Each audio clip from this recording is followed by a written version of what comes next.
Hi everyone, good morning again. Welcome back. Uh, Yesterday we have covered something related to action class. We covered what is drag and drop, right click, and all that. Today, yesterday someone have asked how can I do the file uploads, right? So I thought there is a demo website where I can give a little demo on that. So it's a very simple thing. Okay. So one of the tasks is first you need to verify whether the in the DOM you could see a tag name as input. Okay, if there is a choose file, you need to verify whether the tag name is input and type equal to file. Okay, this is an important criteria. So if this is there, then you can upload a file to this particular button. But if it is not there, then you need to use robot class or other stuff. Okay, but that will be really flaky. And I mean flaky, it is not dependable. That may break in any point of time, right? Maybe you need to use auto it script and all that. But as a selenium or automation tester, you always need to automate something that is more reliable. Okay, don't automate a mess and then you have to maintain it for a very long time. So first condition, check for the tag name, whether the tag name is input, and type. There should be an attribute called as type and it should be file. Okay, if this is the case, then we can automate it. Okay, so what I'm going to do, I'll go here. I will basically have this Maven test, all that. So what I do, I copy it and I'll paste it again. And this time, this is basically file upload test. Okay, so I'll remove all the unnecessary stuff that we don't need. And the website is basically this. I need to go to this particular website. And what I want to do, I want to first find the elements, find elements. And this element is having an ID. Let's say this one. So can use something like this, and this basically gives you a web element, right? So maybe I can, this is file upload, whatever. Okay, once this is done, you want to upload a file to this, right? So for that, first you need to create a file. For example, you can choose any file from your machine, but for now what I'm doing, I'll create a new file. Okay, create a new file, test upload txt, whatever. Okay, and this is something having some text. Okay, so the reason why I have created within the project folder is because you need to have all your resources that are needed for the project within the project itself. Okay, because if you want to share this to someone else, at the time you might miss this file, whatever you want to upload. So whatever the file you have, either it should be in the project folder or it should be in the remote location, somewhere in the company drive or OneDrive or wherever. So in that particular place, so that they can fetch and upload it. Okay, good. For now we are keeping it in local, yeah, and we are keeping inside the project folder itself. Now in this web element, what you want to do, you want to do file upload dot send keys. Okay, in the send keys you just need to give the path where this test upload dot txt is present.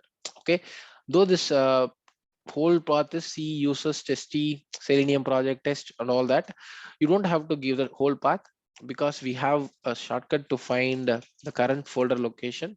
uh, that is user.dar, and then so this will get you the current position, and in the current folder I want to have a point text upload.txt. In my scenario I never worked on file uploads using Selenium, but yeah. So this basically finds the path. So C uses testy Selenium project. Okay, maybe if I go to open it this in Explorer, so it'll find still C users testy and Selenium project, and inside that the test upload is there. So this will take care of the stuff. Okay, good. Once you do this, let's try to run this and then see whether it is working. Okay, maybe I'll apply some thread.sleep so that we can see what's happening, whether it is uploaded or not, or that. So maybe I'll apply a thread.sleep of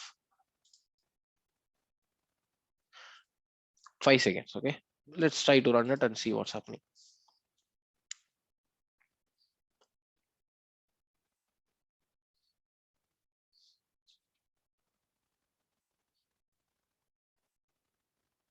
See, this got uploaded. Okay, after that you have to just click on this and then click on submit file. These are all very normal interactions, right? So you should be in a position to do all these things. Okay, um, let's say you want to inspect this, can inspect, and then you can find okay the IDS terms, and then you can just put click. Okay, maybe you will do that. Okay, so that you are so drive dot find elements by, and this is terms, right? Dot click, that's it. For checkbox you can just use click, that is more than enough. Okay, and then for submit file again, so you can inspect this, and then you can find using ID, and then you can again click on it. For now I'm not doing it, maybe till here we will do. Okay, we don't want to submit a file to their server, so yeah.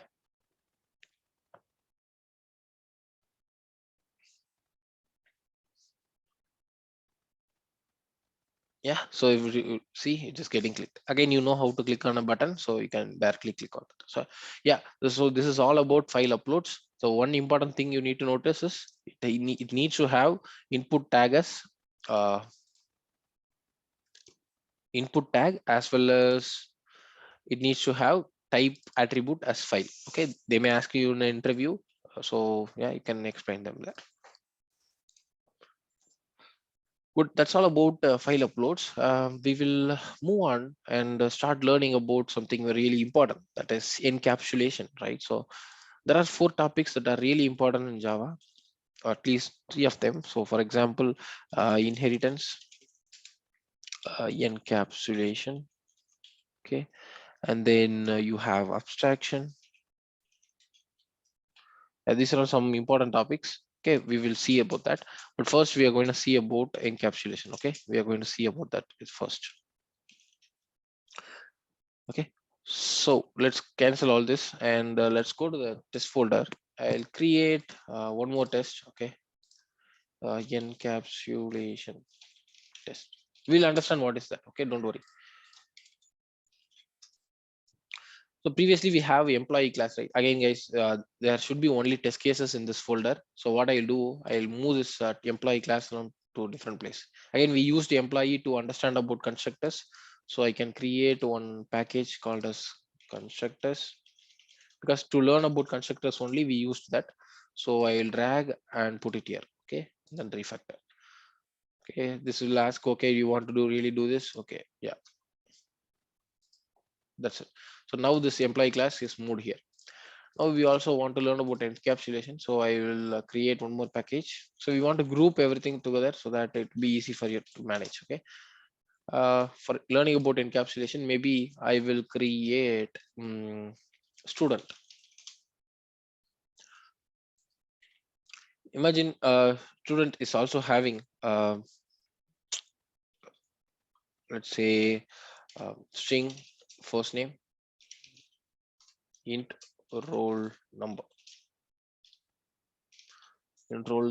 and then uh, what else we could think, maybe string is email. Okay, whatever.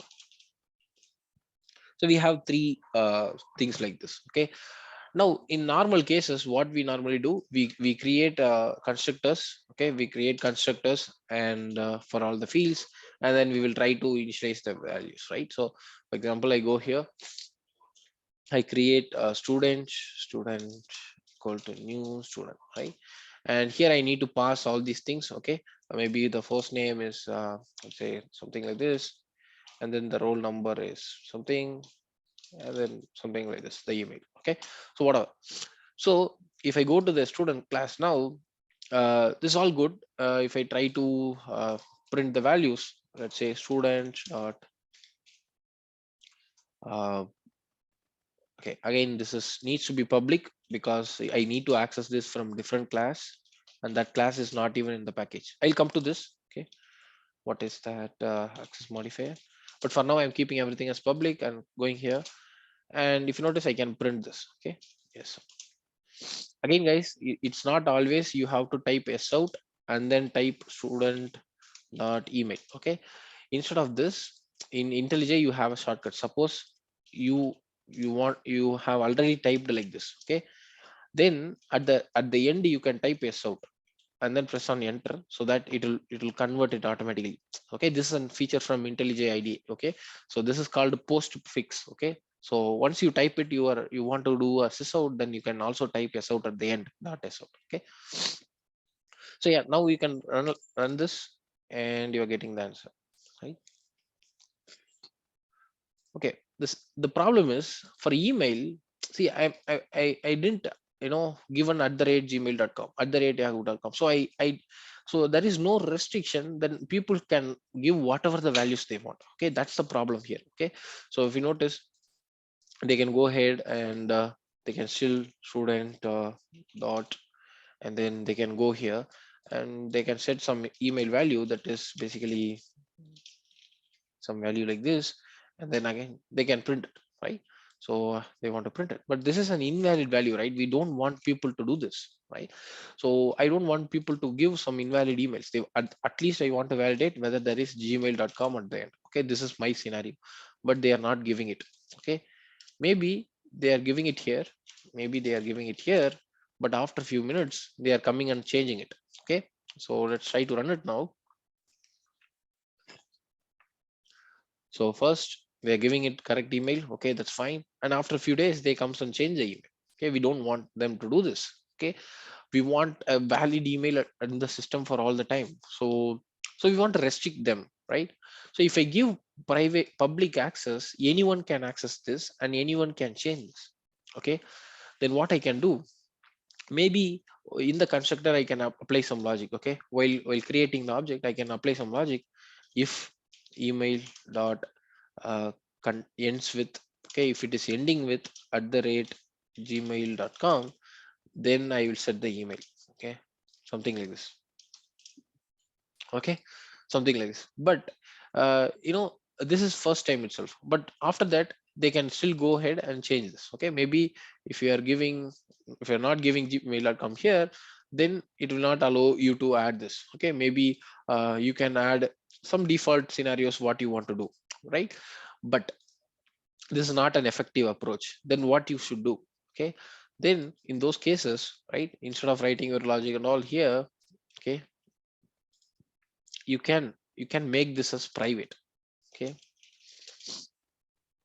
so for example, I'll make this as this email alone as private. Okay, now if this is private, okay, notice these guys, whoever is calling this here, they cannot access this, they cannot change it, okay, without my permission, so they cannot access it even. Okay, that's fine. But if now I want to set some values, how will I do this? Then you expose some setter methods to this. Okay, let's expose a method called public void set email, and then if someone is passing me some email, okay, I'm gonna do this dot email equal to email, right? Again, guys, I have already explained what is this. This used to differentiate between my global stuff and this one, right? So that's the use of this. So if someone is passing me this, I'm gonna set that here, right? Good. Now if someone wants to set this, they have to come here and then use student dot set email, and then they can pass the email here. Again, Amudan, they can do at the rate, they are not giving at the rate gmail.com here. In this case, what I can do, I can apply the logic here. In the method, I can apply logic. If email dot ends with, okay, at the rate gmail.com, okay, then I want to do this. I want to set this. Otherwise, I will throw them exception, or I will throw something else. Okay, yes, so hey, provide a valid email. Okay, something like this. So this way you can restrict people from doing it. Okay, now, okay, now I'll go here and then I'll try to set some proper value, then it will go and set it. Okay, good. Now we've set it, but I want to get the value, right? I want to print the value. So now if you student dot email option is not there, only setting is, this will only set the value. I want to print the value, I want to get the value. Now what I will do, so in this case, you also need to expose one more getter. So this is called a setter method. Okay, we are using a method to set some values, so we call it a setter method. Now we want to access this value, okay, but this is private, so I cannot access this outside. So I have to expose one more getter method, get email. Somebody is asking, hey, give me the email, I will give a return this dot email. Okay, so this will basically make the return type a string. Okay, now if somebody wants this, they can just call get email. Okay, so they will use set email to set the value, and then they will use get email method to get the value, but they are not directly accessing the variables, right? So if I try to run the test now, okay, it obviously works. And if I try to give some invalid values, let's say it's not ending with @gmail.com. Okay, so hey, provide a valid email, right? So yeah, so this is what the thing is all about. So we can control what they want to do, right? So again, it has printed email as this particular thing because we are passing it in the constructor, right? So in the constructor we are giving them the action to pass whatever the email they want. Maybe you can remove this. So you can remove this from the constructor. Okay, now this will populate you with null. Okay, so let's try to run it. Now the user has no other option apart from using the set email to set the values. Okay, again, I don't want to return null whenever, because null doesn't so if someone is trying to get a value, if there is a value, I want to return it. If it is null, what I want to say, let's say first I will do a check. Okay, if this dot email uh, dot uh, first I want to check whether it is not null. Okay, not equal to null. If it is not equal to null, okay, I want to return uh, this dot email. Okay, else return hey, you haven't provided a valid email. Okay, now let's go here and then try to run it now. Okay, see, now hey, provide a valid email. When you try to set emails, when you try to get emails, we are telling, hey, you have not provided a valid email. So this is how with the methods you can have lot of control with whatever the values you want to set to a variable, whatever values you don't want to set to a variable. The same way, using getter methods, you can have what you want to give to the caller, what you should not give to the caller. Okay, so this is the advantage of using methods, okay, instead of variables. Okay, with variables people can set whatever the values they want to this, but with methods you have the control with you, again, to allow them what they want to set, what they don't want to set, right? So that's it. So what is encapsulation? Encapsulation is, if you have a public field exposed to the outside world, people normally set whatever the values they want, people normally get whatever the values they want, but you don't want to do that. You want to give them the restricted access. Okay, so you make this as a private. So here I made email as a private and exposed to two methods. One is used to set values to the variable, one used to get the value from the variable. In both the methods you have the liberty and the control, so that you can make sure that they are setting right email or getting the right email from you, right? So any doubts in this?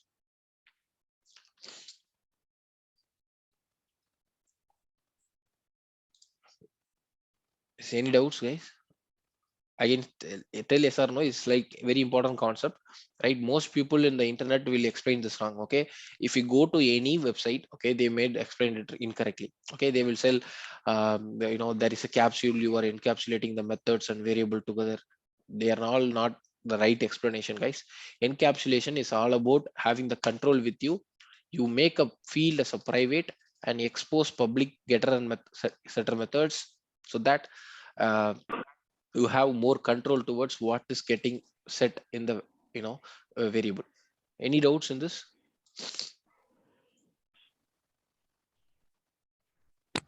How is it different from constructor? See, constructor, let's say constructor is only for setting the values. Okay, maybe while start, you know, while creating the object itself, you can initialize few variables. But okay, the setter methods are something that you, if you want to give, you know, if you want to change the value of, let's say you are creating a student database. Okay, you want to change the student email after a few minutes, okay, after a few days. Okay, you want to change an email. So what do you do? You need to have a provision to set a value to it, right? But constructors is one time. Okay, if you just create an object, okay, then this particular value is already set, right? So constructors actually for you know, initializing. Okay, you cannot get the values from it. You cannot you know, set the values once after. So if I again call the constructor, okay, if I again call a constructor like this, it will create a new object. Okay, uh, it will create a new object. It will not refer to this. Okay, this will create a new object. Okay, it will not. So this object and this object are two different objects. Okay, so the constructors is predominantly for initializing the values, right? And setter methods, maybe at the future point of time you want to change it or you want to get the values out of it, then you can use getters and setters. Again guys, I didn't speak about the mutability immutability part, which we can understand while doing the framework. But for now you can just understand constructors. If you have all the details upfront, then you can use constructors. If you don't have all the details, for example, I don't have email at this point of time, I want to make this as an optional field, then I can ignore this and I can use a setter methods to set the values. Is that fine? Yes, yes. Okay, good. Anything from anyone else? Okay, if not, it's good. So this is a little important concept. So I have lot of code here. So instead of doing all this thing, maybe if you also want to do uh, private for this, okay, private for that as well. Okay, and you want to generate getters and setters for this, you don't have to type it manually. Again, someone, you, if you are interested, you can type public void set first name. Okay, and then you can type, if somebody is passing me first name. Okay, what I'm going to do, I'm going to do this dot if name equal to if name, right? I can type it myself manually, but again the same way I need to guide getter methods and all that. So for each variable you need to create two methods, one is setter method, one is getter method. So this is a little tricky, right? So what you can do, you can do control and sorry alt and insert, and then see, if you want just getter methods you can use, but I want getter and setter both. Okay, you want getter and setter for which one? Okay, for which one you want? I want for first name and roll number. So you select this, done. Okay, so get first name, set first name, get roll number, set roll number. So it's actually created that for you. Okay, that's the beauty about it. So now you cannot directly access the first name like this. You need to use get first name. Okay, if you want to get the value, you need to use getter method. If you want to set the values, you need to use setter methods. For example, student dot set. So if you notice, you can set the email, set the first name, set the roll number. I want to set the roll number now. Yeah, like this. So this is the encapsulation concepts where you are hiding your variables and exposing the getter and setter methods. Okay, if you have some control, if you want some control like this, if you want to write some business logic, you can write it in the getter method and setter method.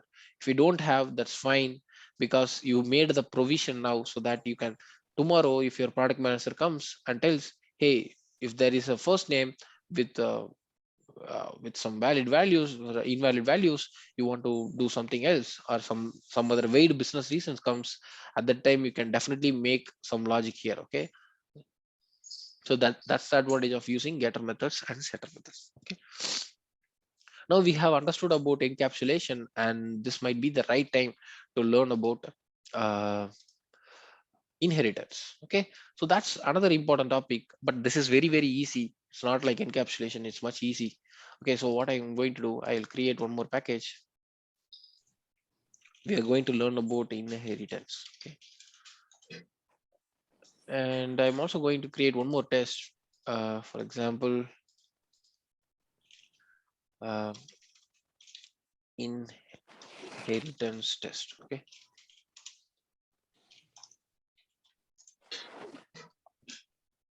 so I could see someone is unmuted. Okay, so now we want to learn about inheritance, but before that we'll try to create some classes. Okay, let's create a class called dog. This dog class might have some properties. Okay, so let's say int number of years. Okay, and yeah, and it can basically do something. So it can basically eat uh it's out, I love pedigree, whatever. Okay, whatever you want. And it also can sleep as well, right? So public void, um, or maybe it can also run. Okay, it can also run. Yes, out, dog running. Okay, whatever. So I have something like this. Okay, and we also want to have one more class for cat. So I'm creating a class called cat, and this cat can also do all these things. Uh, Maybe I'll tell I love cat food, right? And this is cat running. Okay, so now if you see, there is a similarities. Okay, all these things are, maybe what I can do, I will just tell it's eating. Okay, I'll just tell it's running. Same thing I'll do here. Okay, eating, running. Okay, now if you notice, this dog class is also doing all these things, and dog is also having number of years as two, and cat is also having some properties. One of them is number of years, right? You can have number of tails and all that. But yeah, so if you see, there are a lot of similarities between these two classes. Okay, both is having property called number of years, and the number is also two. And they also both can eat and run. A dog can also eat and run. And if you notice, they are all similar. Okay, only thing is they are separated into different class. Again guys, when you see a lot of similarities between classes, there may be a relation between them. Okay, these two can be siblings. Okay, let's say dog and cat can be siblings, so they can have a same parent. Okay, for example, I think these two can basically fall under animal class, right? So there may be an animal parent for them, so I can club all these things together. For example, instead of I writing all this code there, I can move this code, okay, to this place. Okay, we are writing the same lines of code everywhere, so I'm not doing it now. I removed all these things here, and then I can tell extends animal. Cat also extends animal. Okay, so if you notice, animal class is having all these things. Okay, these guys have just inherited something from them. Okay, the dog class is also inheriting from this. Now if I go to my inheritance test, okay, it's like, imagine you have your dad, or your grandfather, from they are having some properties. Okay, they have some lands, they have some jewels and all that, and as a child you will inherit them, right? And yeah, that's what they are also doing. So they are just extending, which means this dog is a child class for animal parent class. Okay, animal is the parent class here. Okay, now they inherited all these properties from the dog class, so the animal class. Now if I go and to the inheritance test, and I'm trying to create a object for cat class. Okay, Now, if I type cat dot, see the cat class doesn't have anything in this. Okay, but still it is giving me all the options cat dot eat, right? And then cat dot run, all these things. Okay, and then cat dot uh, you need to make this public for now, or you can make it as a private, sorry, protected. So I have a number of years and of number of years. So if I try to print all these things, they are still working, right? The reason being, okay, the cat class have inherited all these things, okay, the properties, the methods, everything from the parent. So they also have all these things, okay. Apart from this, the cat can do something else, then they can define it here, okay. Maybe the cat is very specific about uh, public void, maybe uh, can sleep, but this can sleep for uh, let's say cat can, I am a cat and I love rats, whatever. Okay, so maybe this is maybe I love sleeping for uh, 10 hours, okay, something like this. Okay, so yeah, now this is very specific to this particular cat class. The same way the dog class can also have something methods that is very specific to them, right? But before that we'll go here and then we'll try to print that as well. So cat dot, so we notice sleep is also here. Now I go and create a dog class, dog oh, equal to,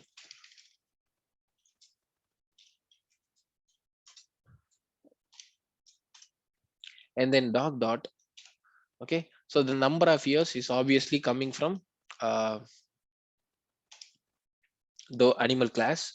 And then we also have uh, dog dot run, dog dot eat, right? But if you notice the dog dot, if I type, it is not showing me the sleep option, because the sleep option is only for this guy, okay. Maybe the cat alone have the access to access this, okay. The dog doesn't have its own sleep. Maybe we'll create one for dog as well.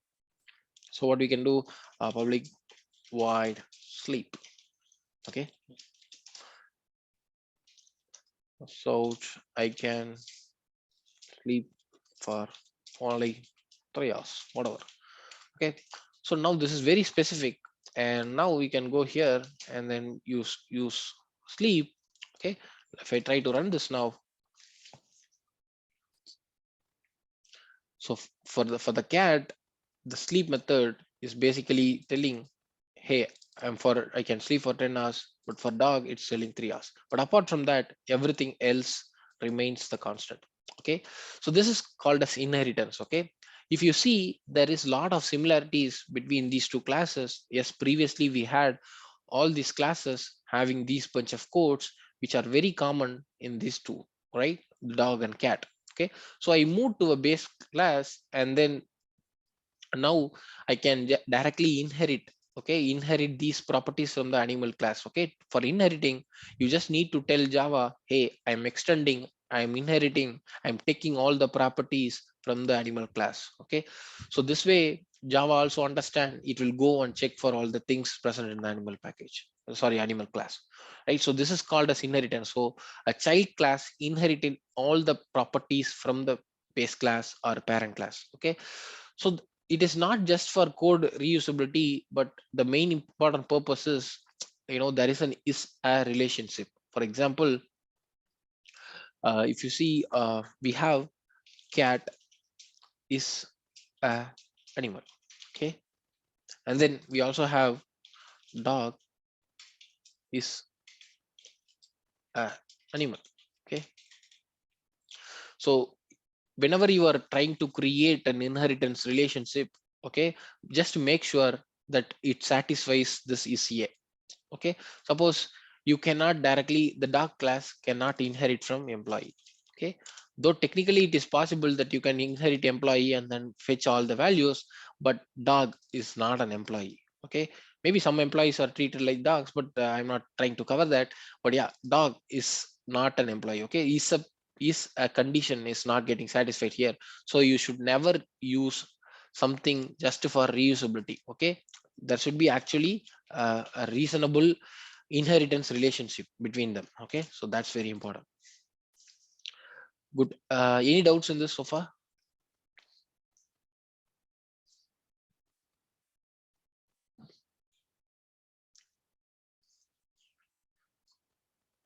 Please yes or no, so that I can move ahead. No. No. No, No, nothing. Mochin. Good, good. So inheritance is very easy, guys. Okay, you just move all the common code to the parent class, and then so that you can, reuse them without writing here. Okay, here we have not written all these codes. Okay, if this animal class is not there, you would have written all this code in this class, and maybe if I also create one more, let's say sheep. Okay, uh, or maybe another pet. Okay, then also I have to write the code, all these code there, because now with the parent class I have moved all the common code here so that I can reuse them across different things. Okay, this is dynamic polymorphism and overriding. I have not covered that yet. This is just inheritance. Now we are going to learn about overriding. Okay, now if you also notice, the sleep method is present here, is also present here, it's not here, right? Because we assume the method is sleep but the implementation is different, right? So there may be a new uh, sheep class that can sleep for only 5 hours. Okay, that's the reason why we have kept it here. Now let's go here. Instead of creating cat equal to new cat, dog equal to new dog, which means I'm creating an instance of or an object for a dog. So maybe we have purchased a new dog with the name as dog, and this is of type dog. Okay, but I can also write this in a way that animal dog one equal to new dog. I'll just import this class. If you notice, this is also not throwing me any error. So the right hand side is we are creating an object for the dog. This remains the same, but if you notice, the reference type is animal here. Instead of dog, the reference type is now parent class. Okay, so what is the difference between these two, right? Guys, just imagine to a driver equal to new Chrome driver. This is vast this. Okay, we'll count that. Now dog one dot, if you notice I have number of years, that's fine. Then what else we have? Dog one dot, okay, eat, that's fine. Dog one dot uh, run is also fine, but dog one dot sleep, very sleep, SLE. Oh, SLE, there is no, it's not coming. Where is the sleep? Okay, the sleep is not coming or populating here because we have used a reference type as animal. So which means, okay, you whatever you define in this particular animal class is what will come, and it will be displayed. For example, the eat and run is an animal class, so it is able to understand it. But if you notice, the sleep is not populated here because it is very specific to either dog class or cat class and not available for the parent class. Okay, so that's the reason the sleep is not coming here. Hey Amudan, if it is not coming, why do you really want to create animal here? You can directly put dog one. Okay, and then you can directly use it, right? So you can directly use dog one dot sleep. Then why you are creating animal? Guys, the reason why we want to refer this to parent interface is because at the runtime you can change the behaviors. Okay, for example, as I already told, normally we can tell int a equal to 5 directly, or we can tell int a now, and then after 15 minutes, or maybe in b here, maybe after some point of time we assume we get b equal to 8. Okay, instead of writing it one line, we can also write it in two line. That's what we learned before, right? So The same thing here. Okay, instead of writing like this, you can also do doc2 here, and then doc2 equal to new doc. Okay, this is fine, right? This and this doesn't have any difference, but we are just creating an object and assigning to this particular reference variable at the later point of time, not immediately while creating the object. So this is fine, but what is the reason why I have to give animal here? Okay, if I give animal here, okay, you can just make this as a new dog, or you can make this as a new cat. Okay, but if you give dog here, you cannot reference this. Okay, so dog reference type cannot be applicable to cat. Okay, if you want to make this as dog, you have to definitely use dog here. Okay, if you are making this as a cat, you have to definitely use cat here. Okay, now I want to make this as an animal. If I make this as an animal, you can either create a cat or you can create a dog. Let's assume with a simple example that you are going to a pet store to buy a pet. Okay, you are not sure whether you want to buy a cat or a dog. Okay, and you have a budget, let's say 10,000, and you enter the shop, and the only thing that you have in your mind is I want to purchase a pet. Okay, that's the only thing you have, and you are okay to purchase a dog or a cat. And once you enter the dog shop, and the shopkeeper tells you the cats is much cheaper than the dogs. So, and then for you, your budget says, okay, I have only 10,000, so I will purchase a cat, right? So at the runtime you can define what type of object you want to create. But in a you know eh, let's say for a dog he's offering you 50% discount. Let's say he's selling for 25,000, and maybe 50% discount sums up to 12,500, and you are okay to shed 2,500 extra from your budget. At the time you can also purchase a dog. So this is the option, that when you use a reference variable as your parent class, it gives you the liberty, or the freedom to choose what kind of reference object you want to create. For example, again we go to the selenium example. So if I create chrome driver equal to new chrome driver, this will definitely create a chrome driver instance for me, right? This is almost like dog equal to new dog, right? So we are using the same reference type as the class. But we can also use h driver equal to new h driver. This will create object like for edge driver, right? So maybe I'll use a different name, maybe driver one. Okay, but if I use web driver just like this, okay, or maybe driver2, okay, something like this, then I can choose driver2 equal to new chrome driver, or I can also choose driver2 equal to new h driver. Okay, whatever, you can change it during the runtime. Okay, this may be because maybe your product owner wants and tells, hey, I want to run this on chrome. Then you can check, hey, if product owner requirement is equals ignore case chrome, then I'll trigger chrome. Okay, if it is firefox, I'll trigger firefox. If it is edge, I'll choose edge. So this is the control you get when you choose the parent class as uh, so the parent class as a reference type. Okay, instead of directly using the child class as a reference types. Okay, so so you now understood there are one advantage, that you can dynamically you can choose what kind of object you want to create. That is the advantage of using parent reference variable.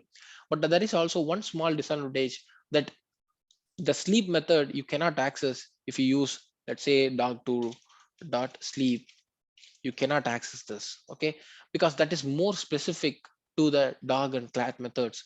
In these cases, what you can do is, maybe you define this method here. Okay, what I'm going to do, I'm going to have a method public no, I will tell what is abstract. Maybe abstract void sleep. I have a method here. Okay, but I'm not providing the implementation. Instead, I'll just close this.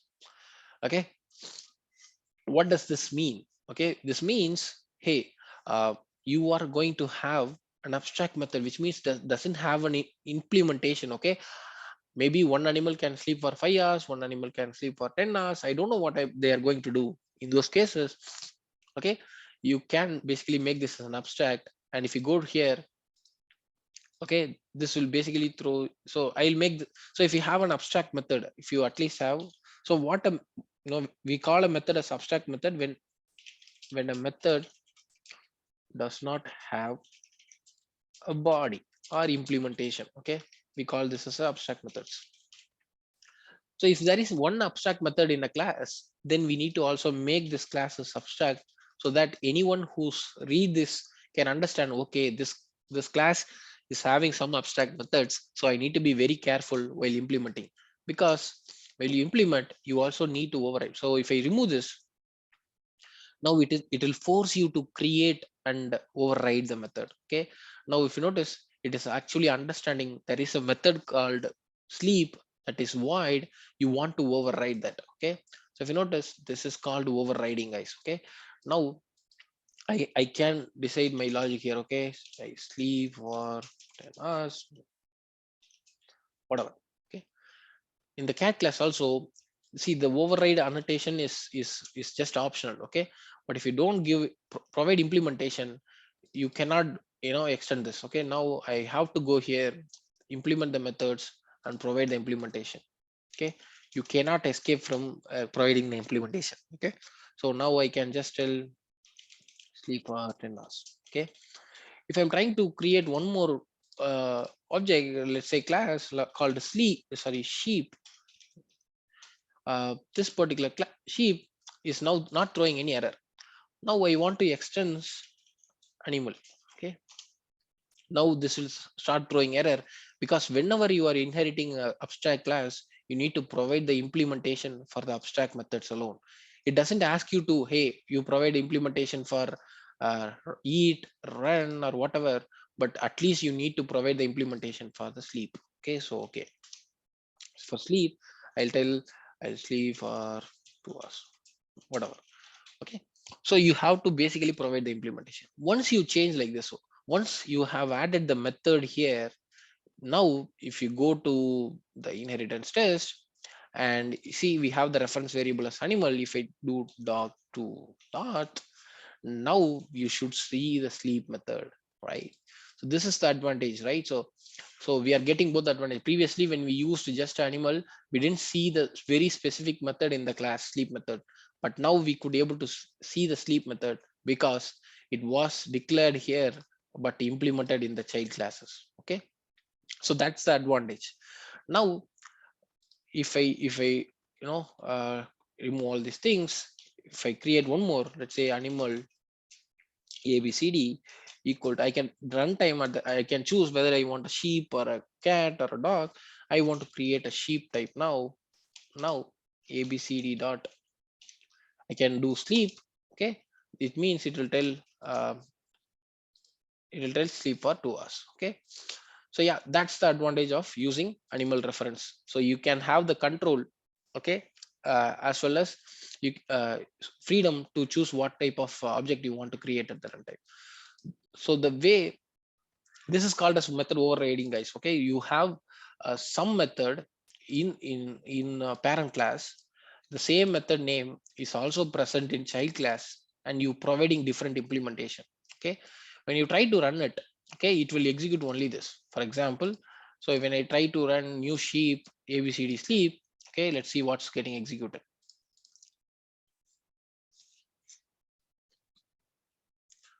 So it means sleep for 2 hours. Okay, now it's not that only you can only override the abstract methods. For example, I don't like this implementation.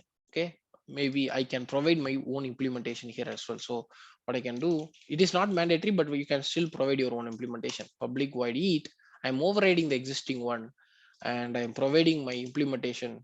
Hey, I am a dog and I love pedigree.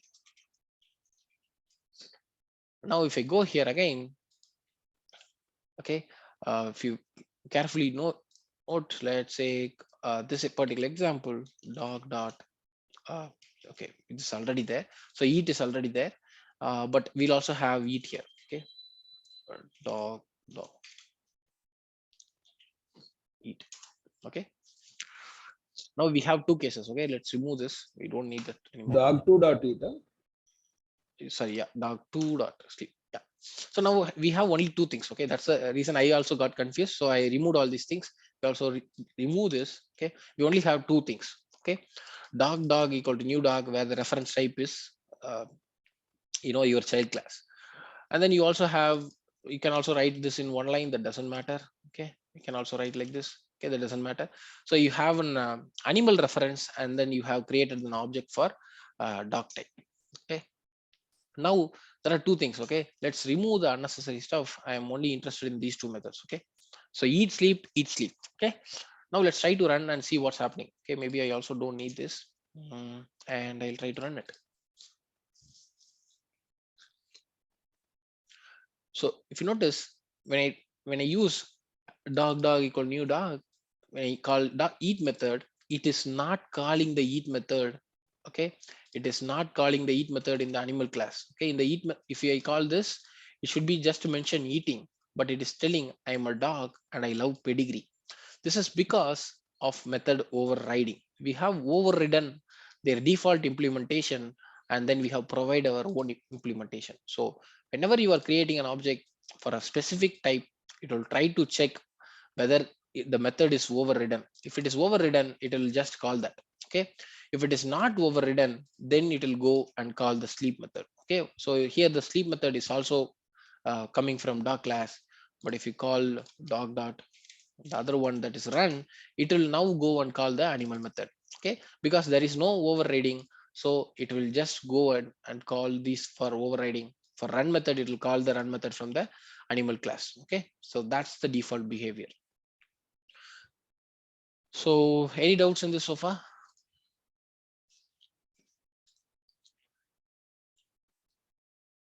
Okay, to provide a summary, we use inheritance. Okay, we use inheritance when there is similarities in the classes. Okay, similarities in the classes. Okay, in terms of it. So whenever you're using integer, we not only using this for code reusability. Okay, but it also implies a is a relationship. Okay, dog is an animal, cat is an animal, sheep is an animal, so we have a is a relationship between them. Okay, that's very important. Don't just use for code reusability, that's a bad practice. And then when we create an object with parent reference type, we get the freedom or liberty to create a required object. Okay, you can just imagine the examples of what I'm giving. Okay, you go to a pet store, you choose whether you want a dog or a sheep or a cat. At the runtime, you are not choosing beforehand. Okay, liberty to create required child class, okay, child object at runtime.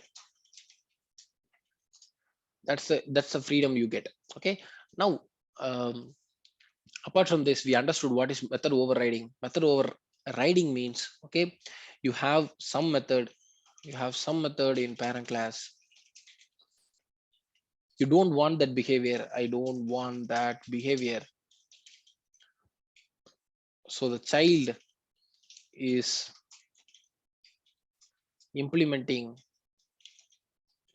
its own behavior. Okay, let's assume the parent is running a very big business and the child don't want to continue that business, and he wants to provide his own entity, or maybe he wants to go to a job or something like that. Then he is providing his own implementation, and whenever you are implementing like that, it will call the method in the subclass. So that is called as method overriding. So this behavior is called as method overriding. We already learned about method overloading. Okay, but this is method overriding. This is a very important interview question. If you go to any interview, they will ask you. So method overriding is a same method name with the different parameters or different number of parameters. Okay, different types of parameters or different number of parameters is called as method overloading. But method overriding is something that you have a method in your parent class, you override that method and provide your own implementation. We call it as method overriding. So this is also called as dynamic polymorphism. Okay, polymorphism. Okay, but you don't have to really worry about what it is all about. But as long as you know what is method overriding, that's fine. Okay, we are dynamically choosing the shape. Okay, we are dynamically choosing what kind of object we want. So that is called as dynamic polymorphism. Okay, good. This is static polymorphism because we are choosing what method we want to call at this time itself. Okay, at the compile time itself. Here it will be only understood, hey, I want to create a doc type in the runtime itself. It doesn't know which sleep method it needs to call now. Okay, while during runtime only it knows, okay, this guy has overridden something from the parent class, so I have to call the child class method. It will only understand at the runtime. Okay, while compiling the code and executing the code only it will understand. Okay, it does not know where to call now. Okay, so this is called as dynamic polymorphism. Method overriding, we have also covered inheritance, we have also covered why we need to use inheritance, what is the benefit of it and everything. Okay, now it also gives you an understanding also about why we are writing WebDriver equal to Chrome driver.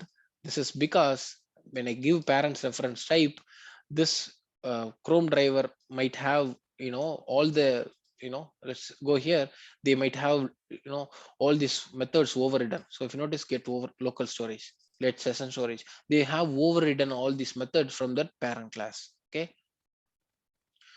good. So yeah, and at the runtime I can choose whether I want a Chrome driver or a Firefox driver or whatever the driver I want. Okay, so in order to access all the methods from the, if you are using parent type, you need to define the method in the WebDriver interface itself. Okay, so this is an interface, but you will come to interface later. But if you notice, all these methods are abstract here, the same way how we have an abstract method here. Okay, the sleep method is public abstract. Again, you don't have to really mention this. Okay, but yeah, so public abstract void sleep. Okay, here if notice, this also having public abstract. Okay, the string get title. Okay, list of thing, find elements, find element, the driver dot find element, all these things we are using, right? So void close, void quit, they are all abstract methods here. They will be given implementation in their child classes. Okay, the parent class doesn't know how these guys will behave, so he has only defined that, but he have not, you know provide the implementation. So yeah, so maybe you would have got a little bit of idea why we are using this. Okay, any other doubts in this so far? Yeah, hi, Amuthan. I have one. Yeah, Amuthan, just like in the inheritance, we are dealing just with the methods. So is this like, do we, like, it doesn't have any impact on the variables, member variables of the y- class? yes, it has. We are going to see that tomorrow. Okay, Oh, okay. okay, Yeah. so first I want to cover about what is method overloading and method overriding. So now I have actually created one int number of years, but I haven't Hmm. covered much in detail this one. I will cover about it in the next class. I don't have time. I will cover about this variables impact in the next class. Okay, Okay. Yeah. Thanks. and Thanks, then Amuthan. there is also concept related to constructors between your parent class and child class objects. And we'll also see multi-level inheritance. Here we have one parent and then child. Okay, directly we can also have an inheritance relationship like grandparent. Okay, and then parent and then child. Okay, we can also have something like this. Okay, so we'll see about that, and we'll also see about what is interface and all that in the upcoming classes. We go slow. Okay, yeah. Yeah. Thank you. Yes, if your answer is if I'm not giving answer for you, just make a note somewhere in the notepad. Okay, and keep that handy. Okay, maybe when I cover the topic, if I miss to cover it later point of time, definitely ask your question. I'll try to answer all your questions. Okay, any other questions? Okay. Oh, so it's already 8:01. So if there are no more questions, we will wrap the session and we will